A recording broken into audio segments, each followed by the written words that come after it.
Hello and welcome to a brand new podcast that Jon and I are doing. It's called The Intentional Father. It's an MLG podcast. And in this podcast series, which is going to be 8 sessions, we're going to be looking at what it means to be a really good, intentional Christian dad who is helping to raise godly sons and daughters. So it's good to be here with you, Jon, as always. How are you doing? Hey, Tim. Yeah, I'm well, and I'm really looking forward to this series. It's been a long time in the making, hasn't it? And I think we're both looking forward to talking more about it. Absolutely, yeah. And I think, just to be clear, really, this is a podcast which accompanies a course which we've kind of created with a workbook.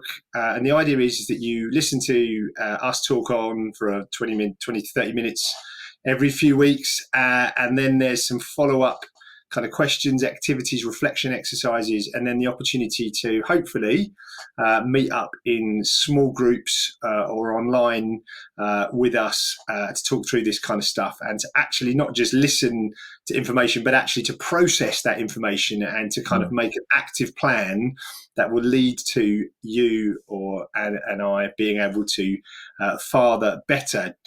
Jon, We've decided to focus on dads. We called it The Intentional Father. Why have we picked dads rather than, mums or parenting in general? Well, I'm not a mum and neither are you, so we thought that might not be the best place to start, I suppose. No. So that's one thing, and I think part of it is just being very practical, and being focused, isn't it? So like this is focused. I'm sure there's loads of material here that's going to be crossover that'll be really helpful for mums, for grandparents, and we hope that'll be the case. And in fact, I think, Tim, we are going to be inviting our wives to join us, aren't we, a bit later in the course to present some material around bringing up, sons and daughters. So I think there's a lot of crossover, but we want to focus on father because, the role of fathers in our society, I think people know this deep down. It's so crucial. And yet it's so under attack, isn't it? When we know this from the data is so strong that when a father is present and emotionally healthy and involved in their children's lives, that child has a huge advantage in the world. And I see this through my pediatric work is a lot to do with young people with mental health challenges and who are going into care. And so often a very common theme amongst young people I see who are struggling in all sorts of different areas is the absence of a father. That's right. And it's pretty devastating, really. So, we know that boys with an absent father perform worse at school, for example. We know that those who have little or minimal father involvement complete fewer years at school. 90% of homeless young people are from fatherless homes. They're more likely to be victims of violence, of sexual assault, and so on. A fascinating stat was that take an average neighborhood, every 1% increase in fatherlessness predicts a 3% increase in young people sort of violence. We could go on. There's hundreds and hundreds of things. Your ability to empathize, even blood pressure is higher on average in children who have not had a father at home. So huge impact in our society on families with absent fathers. Is that helpful? Yeah, absolutely. I think we've talked, isn't it? I think, in Christian circles, we've talked a lot over the last kind of, decade really, or maybe longer, about the breakdown of the family unit and the impact that it's had on societies.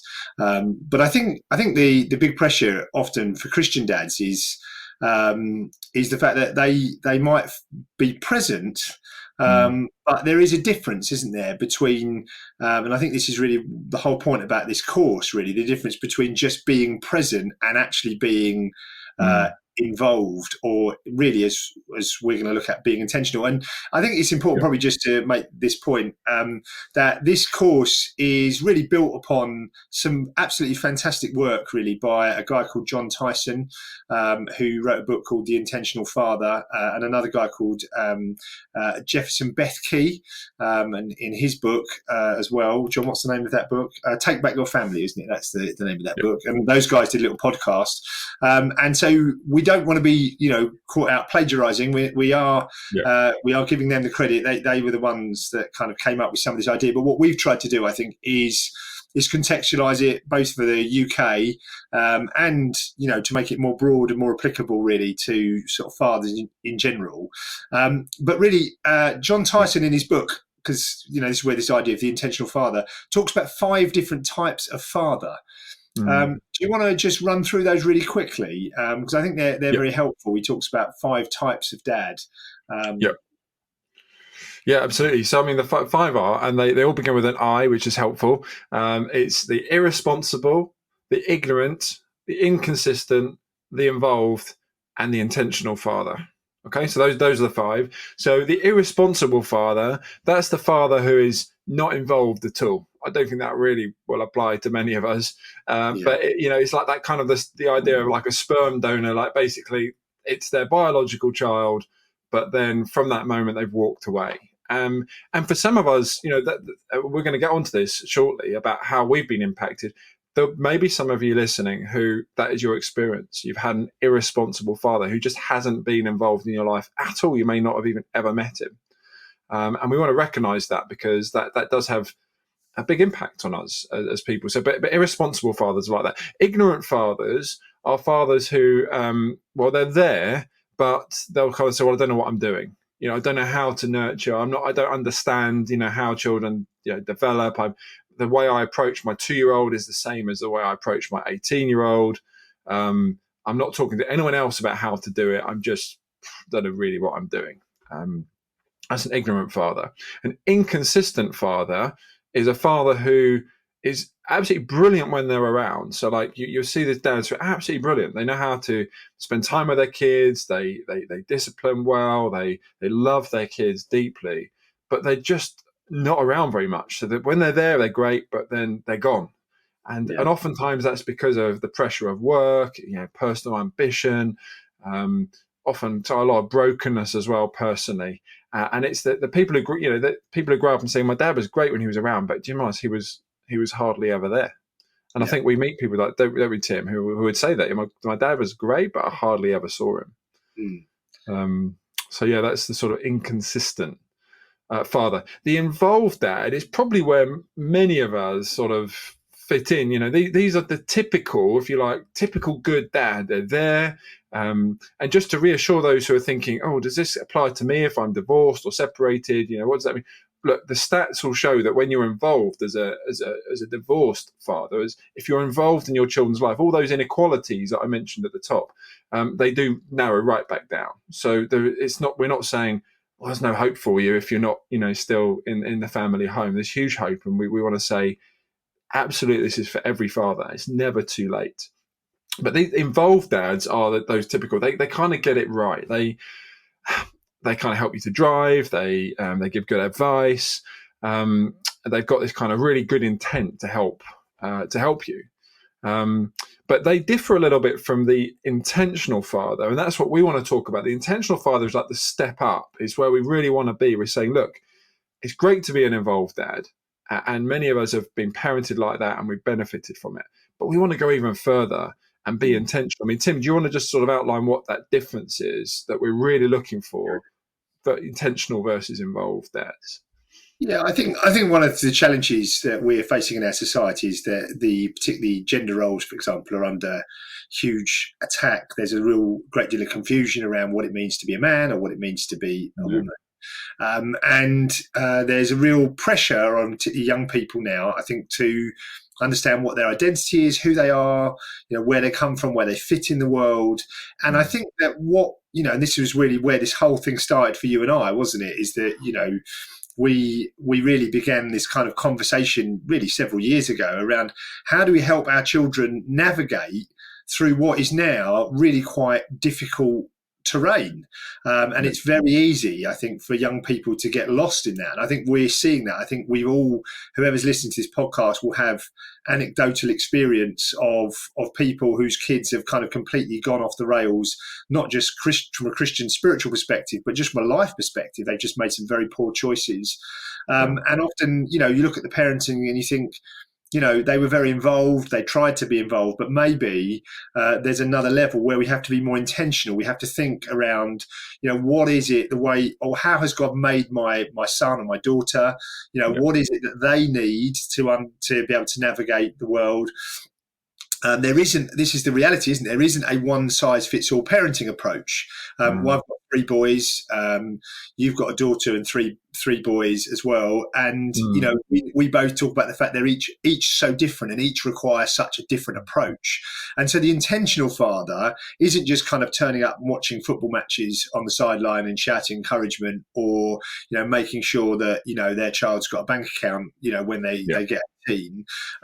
But it is actually thinking really spiritually and emotionally intentionally about how to raise godly young men and women. And I think that does require proper thought, and it requires proper consideration. And so that's really the purpose of this journey that we're inviting people on. This I suppose we're not trying to run a course, are we, John? We're trying to take people on a journey, a journey which you and I are going on together as well, which is how we intentionally, proactively parent well. Yeah, and what we're not saying is it's not an invitation to say you have to do loads of more time, because sometimes just spending more time, like with your kids, isn't always the answer.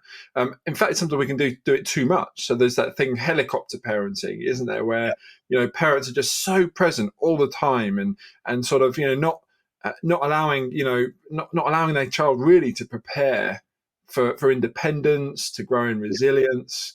And there are times actually we need to intentionally create pressure and challenge for our children, because the world is very much into this safetyism culture of, well, we just have to be safe, and don't push your children too much, it might harm them. And we want to talk about that as this kind of, as we continue, how do we create that balance? But it's this proactive rather than reactive parenting. It's rather than saying, well, I'm just going to react to what happens and we'll see what happens. It's like, how do I have a vision for my child? As you say, how do I think of each child and say, well, how are they made? And so often we think, well, I'm going to just pass on what I learned from my dad. That should be good enough, right? But actually what one of my children needs might be very different. In fact, I may not possess all of that knowledge and understanding to pass on to one of my children.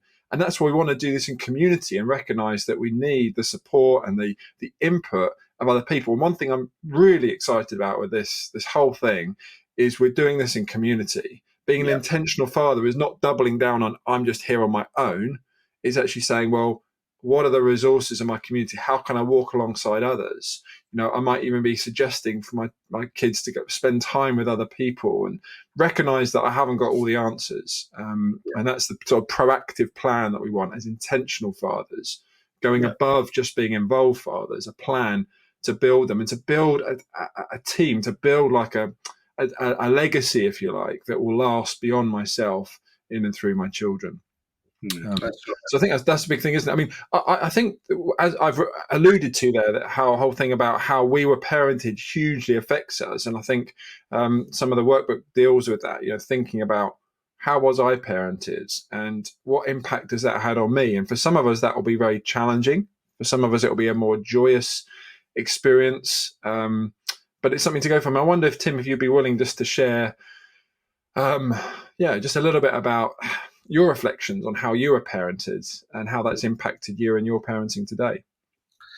Yeah, I think absolutely. This is the point about this stage of our journey to becoming the intentional father. Is starting by realizing that we need to reflect on how we were parented a bit, and how we were fathered. And I was very fortunate that, to be honest, I had a very intentional father.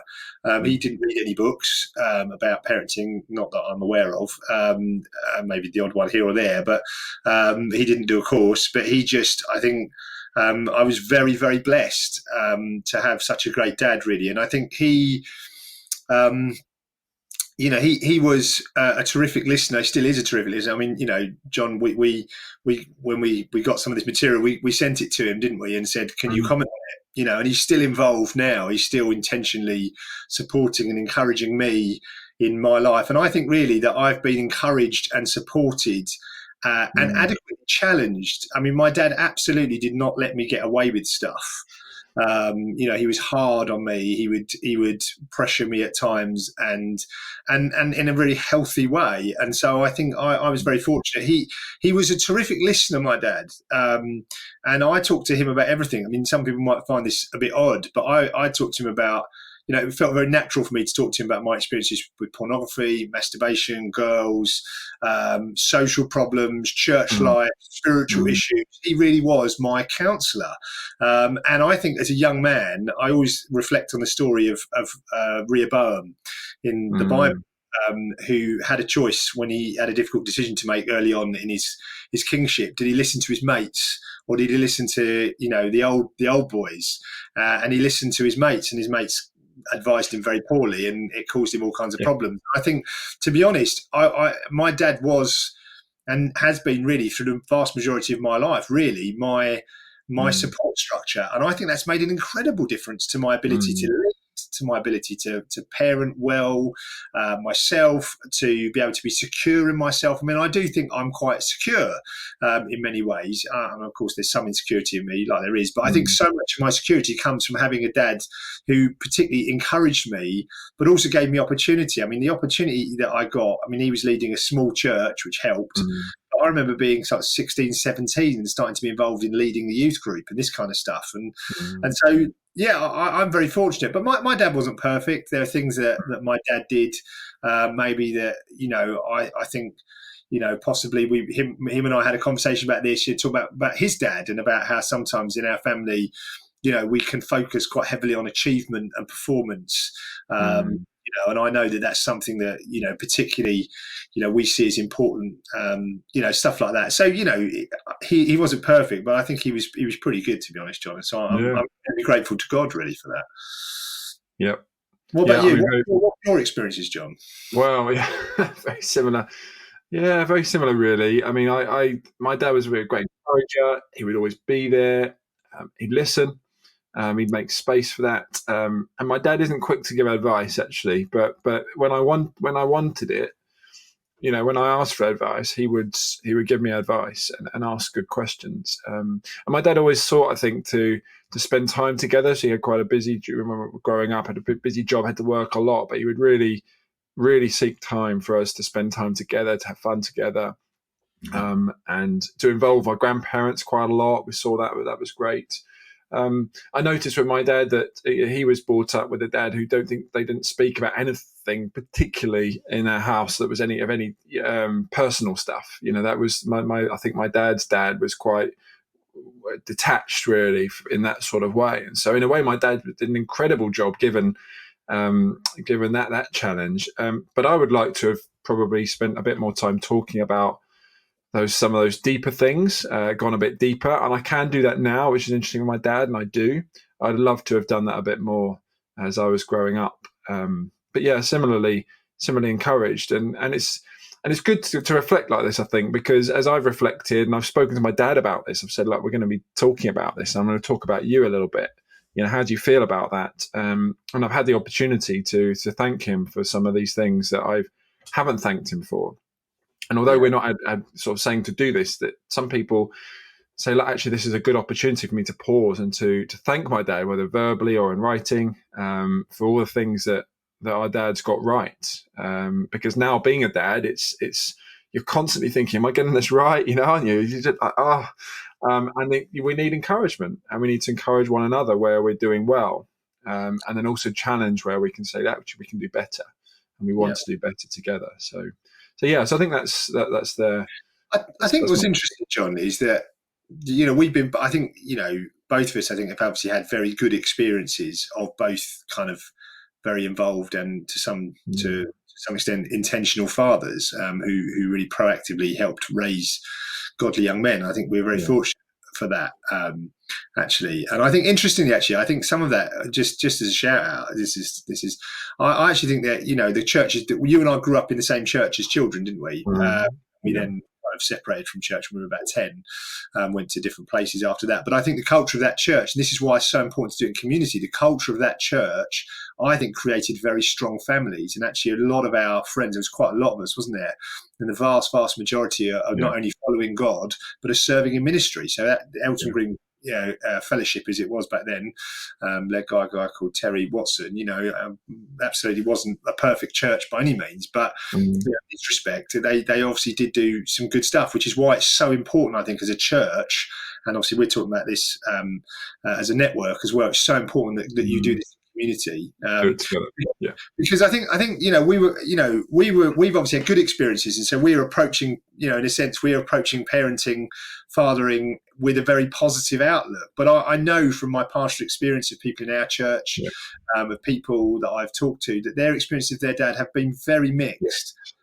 From very inconsistent to maybe not a Christian dad, maybe a dad who, you hear stories about dads who, had affairs or, weren't the men that they were meant to be. And so I think, to be honest, and that does leave weakness, I guess, in character, weakness in confidence, weakness in security underneath it. And I think as we begin this journey, I think it's important, isn't it, to just take a moment, and we'll be doing this together, to reflect, I think, individually, not just on our parenting, but really the impact that parenting's had on our approach to parenting and our fears when it comes to parenting. I mean, I would be surprised if there isn't a dad that's listening to this that isn't slightly concerned that their own failings, their own weaknesses will inevitably lead to the messing up of their children. I know that I have some of that, and I think I'm starting from a very good starting point. And I think it is I think it's just good to acknowledge, isn't it, that if that's you, if you're listening to this and you feel like, I worry that I'm not a good dad, or I'm not going to be a good dad, or I'm going to struggle, or I don't know what to say, I don't know what to do, I've not had it modelled well, then you're in the right place, aren't you, John? I suppose this is the point. It's not too late. That's right. Yeah, it's not too late, and it's never too late. And that's the great thing about this is that, and I meet dads who fit the profile of all of those five types of fathers we talked about. And some people will withdraw because they feel they can't do it. Some people will overcompensate. We all have those fears that we're struggling, perhaps ourselves, let alone passing something on.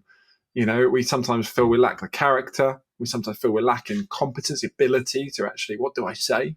And we're going to be looking at all of those things, in this course. We're going to think next about what do we actually want to pass on to our children?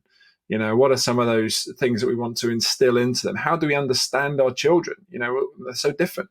How do we communicate well with them? What does it actually mean to be a godly man? What does it mean to be a godly woman? And thinking through that. And then we're going to broaden that out towards the end and think about what it like to be a family that's on mission to bless the world. And then finally, what does it look like to be part of a church as family, to raise godly children in a church family. And so that's sort of the roadmap for what we're doing. But we're excited about this. I think, it's never too late to start. We're looking forward to the journey. Absolutely. And so we'll draw session 1 to a conclusion there, John. If you're walking with us on this journey, then you can get hold of we'll make the link for the workbook available in the show notes. If you're on YouTube or somewhere else, it'll be on one of our different websites, which we'll make available to you. So thanks, John. I think it's a good start. And next session, we're going to look at what do we want to pass on to our kids. So what do we want to actually intentionally pass on, whether it's values or skills or culture, those kind of things. So thanks for that, John. It's been very, very good. And we're looking forward until the next time. Thanks, Tim. See you then. Bye. Bye.